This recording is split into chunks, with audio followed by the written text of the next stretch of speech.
அனைவருக்கும் வணக்கம். சுப மாரிமுத்து, பாரம்பரிய திருவள்ளுவர் குல வம்சம், பிரசன்ன ஜோதிடர் சுப மாரிமுத்து. இந்த பதிவு உங்களுக்காக. இன்றைக்கு உங்களுக்கு ஒரு அற்புதமான ஒரு பதிவை இன்றைக்கி நான் உங்களுக்கு கொடுக்க போகிறேன். நிறையா கமெண்ட்ஸில் அவங்க கேட்குறது, ஐயா இந்த மாதிரி நிறையா கோவில்களுக்கு போகிறோம், கோவிலில் நம்ம எத்தனை முறை சுற்றணுங்கிறது தெரியலேன்னு. அம்பாள் கோவிலில் 5 முறை சுற்றணும். அம்பாள் கோவிலில் நீங்கள் 5 முறை சுற்றுறீங்கன்னா அந்த பவர் உங்களுக்கு நல்லாயிருக்கும். பஞ்சபூதமாக வச்சுக்கோங்க. நீர், நெருப்பு, காற்று, பூமி, ஆகாயம். இந்த பஞ்சபூதம் இல்லாமல் அம்பாளுடைய சக்தி இயங்காது.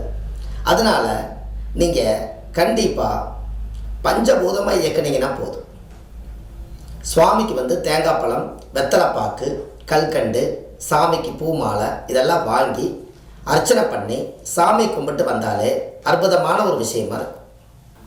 அப்போ உங்களுடைய ஜாதகத்தில் ஒரு நல்ல ஒரு அற்புதமான விஷயம் என்ன அப்படின்னு கேட்டிங்கன்னா, தெய்வத்தினுடைய அனுகிரகங்கள். நம்மளுடைய ஜாதகத்தை கொண்டு போய் சாமிகிட்ட காமிச்சா தான் இந்த சாமியோட பவர் நம்மளுக்கு சிறப்பாக வேலை செய்யும். முதல் ரொம்ப முக்கியம் அதுதாங்க. சாமிகிட்ட நீங்கள் போகிறீங்க, சாமி உங்களை பார்க்குது, நீங்கள் சாமியை பார்க்குறீங்க. அப்போ ஏதோ ஒரு வைப்ரேஷன் நம்ம உடம்புல வருது. அதான உண்மை. அப்போது உங்கள் ஜாதகத்தவே கொண்டு போய் சாமிகிட்ட காமிச்சா அந்த சாமி ஜாதகத்தை பார்த்தா அந்த ஜாதகத்தில் அந்த பார்வை படும்போது அந்த ஜாதகத்தில் இருக்கிற தோஷமெல்லாம் நீங்கும் அல்லவா. இதை கண்டிப்பாக செஞ்சுட்டு வாங்க. எப்போ கோயிலுக்கு போனாலும் தர்மம் பண்ணிட்டு வாங்க. ஏன்னா கோவில் வாசல் அந்த காலத்தில் தர்மங்கள் பண்ணுறதுக்காகத்தான் ஏழைவாழைகளில் ஒரு சில பேர் இருப்பாங்க. அவங்களுக்கெல்லாம் நீங்கள் தர்மம் செய்கிறதுல எந்த தப்பும் இல்லை. வயிறார சாப்பாடு கொடுங்க. இனி போகிற காலகட்டங்களில் எவ்வளவு பணம் கொடுத்தாலும் ஒருத்தரை திருப்தி பண்ணுறது ரொம்ப கஷ்டம். செல்வத்தை விட வயிறார நீங்கள் சாப்பாடு கொடுங்க.